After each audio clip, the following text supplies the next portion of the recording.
Olá, sejam todos muito bem-vindos a mais um estudo de fim de semana. Estou aqui mais uma vez para compartilhar com vocês os principais acontecimentos da semana e principalmente identificar eventuais oportunidades de entrada. Bom, essa semana eu diria aí que nós tivemos até um simetrismo, tá? 2 dias de queda, 2 dias de alta, mas muito parecidos. Foi uma semana mais curta por conta do feriado de 7 de setembro. Na segunda-feira, como vocês podem ver aí no gráfico, o mercado começou em baixa, tá?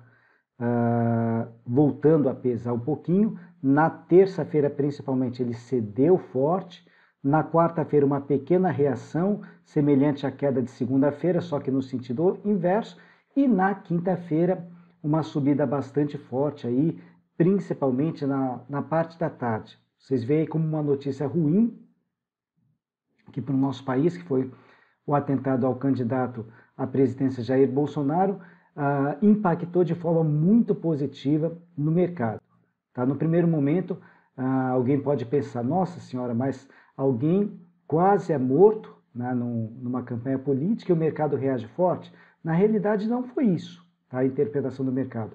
Não foi o atentado em si que levou o mercado a reagir com essa intensidade toda. Foi o sentimento, né, como, independente das convicções políticas de cada um, mas a gente percebe claramente que o mercado não quer que volte uma administração através do Partido dos Trabalhadores, depois do trauma aí no último ano de 2015, que terminou aí com a saída da ex-presidente Dilma, as coisas começaram a mudar e o mercado como um todo ele clama por mudanças. Então, qualquer candidato que demonstre um sentimento de mudança, tá, o mercado vai reagir nesse sentido. Não é que ele gosta do Jair Bolsonaro ou gosta do Alckmin ou coisa parecida. Tá?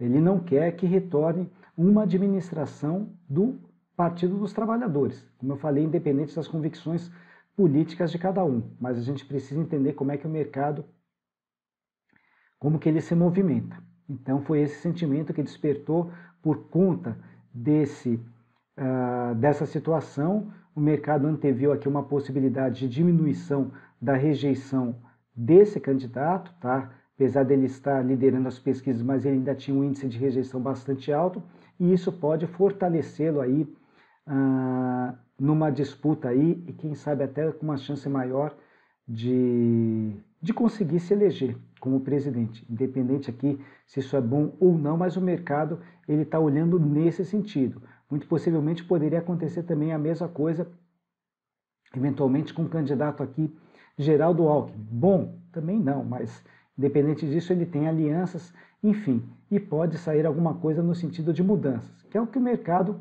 anseia. João Amoedo também, muito possivelmente, se ele se fortalecesse, também teria esse sentimento de mudança. O que o mercado não quer é que a coisa retrocessa ao que nós tivemos aí até o ano de 2015. Isso mercado, tá? Independentemente de qualquer coisa, cada um tem aí o direito de se manifestar nas urnas aqui no próximo mês de outubro e votar naquele candidato que acha melhor conforme a sua convicção. Mas quando a gente fala de mercado financeiro, é importante a gente entender como que o mercado, entre aspas, pensa, para que a gente possa conduzir as nossas operações, porque aqui todo mundo torce para um único candidato, que é o sucesso aí nas operações. Então é importante a gente, independente do que a gente pensa, enxergar a forma como o mercado pensa também, como toda a massa, como um todo, pensa. Então, aí o final, né, dessa semana antecipada foi um sentimento positivo, que pode, quem sabe, se estender nesta próxima semana. Apesar que não tivemos pregão na sexta-feira, por conta do feriado, como eu já comentei, feriado da Independência, as bolsas lá fora funcionaram. E pesou um pouquinho o lado negativo. O Dow Jones fechou com 0,3% de queda. Lá na Europa também tivemos bolsas que fecharam em queda, mas nada muito acentuado. Então, talvez isso não possa nos impactar na segunda-feira. Vamos ver. De qualquer forma, né, com esse sentimento positivo, dá para a gente voltar, embora com um pouco de cuidado, dar uma olhadinha no sentido de compra, operações de swing trade nesse sentido. mas também levando com freio de mão puxado.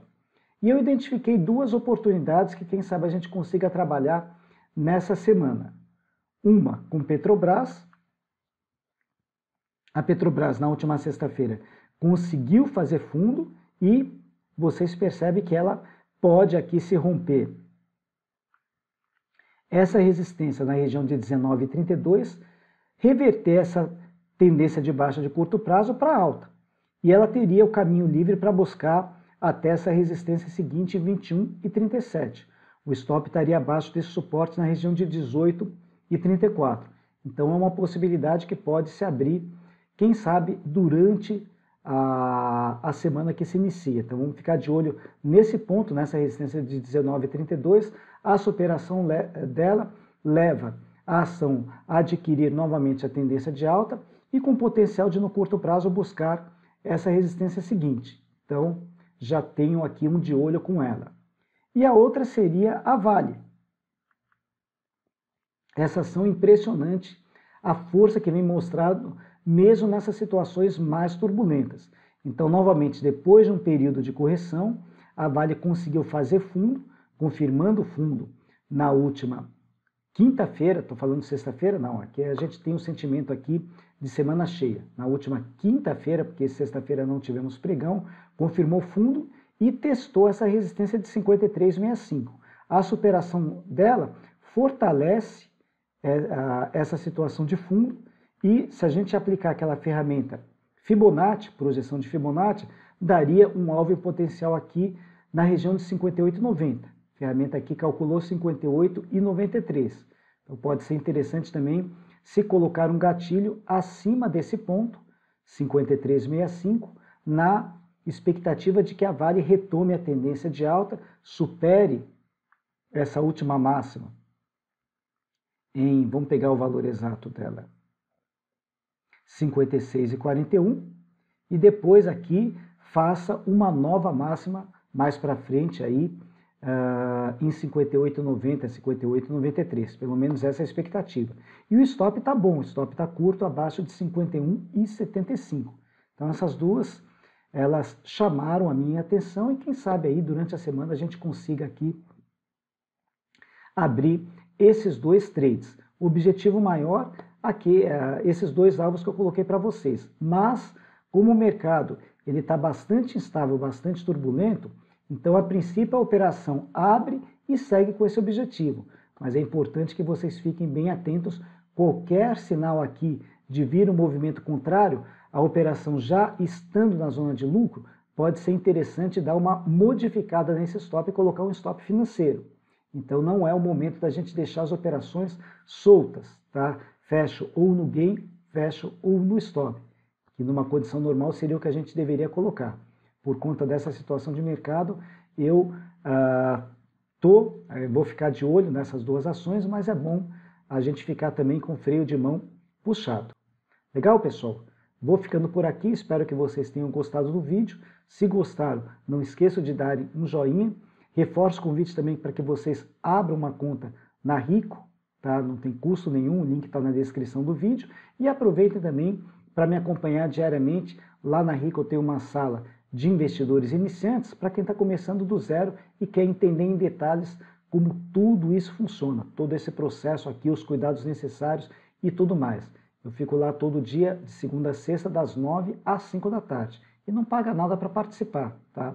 Então, a gente faz esse trabalho diferenciado justamente porque a gente quer que vocês comecem aqui no mercado financeiro e tenham sucesso, sejam vencedores.